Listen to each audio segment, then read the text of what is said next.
चौथे number question पर आपको संपूर्ण समर्पण देना है, ठीक है। चौथा नंबर क्वेश्चन देखो आप, इसमें जो स्पष्ट तौर पर यहाँ पर आपको 3 टर्म दिया हुआ है, तीनों टर्म बोला गया ये एपी में है, आपको ऐसा दिखाना है, एपी में है दिखाना है। अर्थात क्या ही करना होगा एपी दिखाने के लिए, सिंपल सा सबके लिए डी का मान निकालना है और हमको वो वैल्यू सेम दिखाना है। हाँ, डी का वैल्यू सेम आ रहा है तब जाके वो एपी में होगा। अगर जैसे मैं आपको 3 टर्म दे दूं, यहाँ पर 2 है, 4 है और 6 है, हम बोले इसको एपी में दिखाओ, तो आप सिंपल सा पहला डिफरेंस निकालोगे, फिर सेकंड डिफरेंस निकालोगे। पहला डिफरेंस किस प्रकार निकालोगे, इस 4 में 2 को सब्ट्रैक्ट करेंगे, 2 निकल जाएगा। अगेन सेकंड डिफरेंस किस प्रकार निकालोगे, इस 6 में 4 को डिफरेंस करेंगे, मेरा 2 हो जाएगा। सारा डिफरेंस सेम है तो लिखना है देयरफॉर हियर कॉमन डिफरेंस, मतलब कॉमन डिफरेंस इज सेम, तो ये मेरा एपी में हो जाएगा। समझ में आ गया कैसे क्या करना है, बिल्कुल आप समझ गए होगे। अगेन अगेन अगेन यहाँ देखोगे आप, सेम वही क्वेश्चन यहाँ पर कहा गया है, किस प्रकार करना है उसको समझ लेते हैं, ठीक है।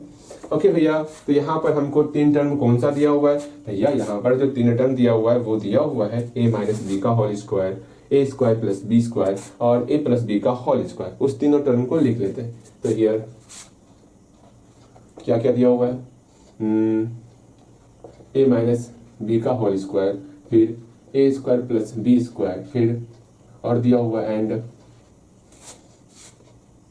ए प्लस बी का होल स्क्वायर। ये हमको टर्म दिया हुआ है, हमको सिंपल सा चेक करना ये एपी में है कि नहीं है। तो सबके लिए हम लोग d1 d2 निकाल लेते हैं। ओके, तो नाउ d1 क्या हो जाएगा, इस दोनों का डिफरेंस करेंगे, A square plus B square minus A minus B का होल स्क्वायर करेंगे। इसको सॉल्व कर लेते हैं हम लोग, सॉल्व करें करते हैं।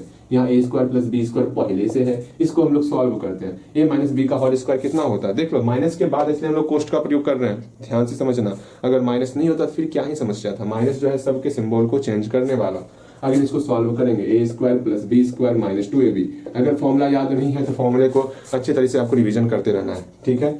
यहाँ पर माइनस के कारण सबका सिंबल चेंज होगा, A square plus B square minus A square minus B square plus 2ab।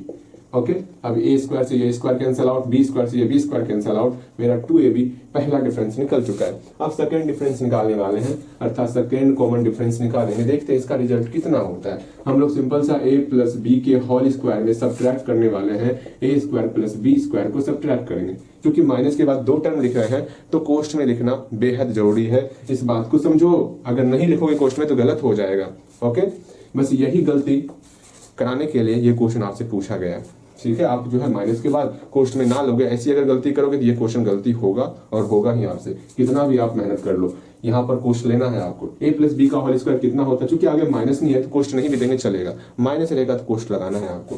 तो ए प्लस बी का whole square, A square plus B square plus 2ab। अब यहाँ पर माइनस से मल्टीप्लाई, सबका सिंबल चेंज करेंगे, तो minus A square minus B square, इससे ये कैंसिल आउट, इससे ये कैंसिल आउट, आराम से मेरा 2ab निकल गया। कॉमन डिफरेंस मेरा सेम हो रहा है, तो लिखना है आपको हियर कॉमन डिफरेंस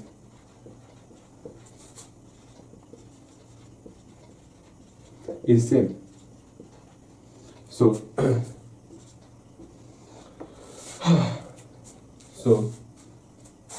ये आपको लिख देना है, ठीक है। ए माइनस बी का whole square, A square plus B square and A plus B का whole square are in A B. मेरे ख्याल से आप हर एक चीज को अच्छे तरीके से समझ रहे हो, कहीं कोई समस्या नहीं हो रहा। अगेन अगेन अगेन 5वां नंबर क्वेश्चन पर हो गया।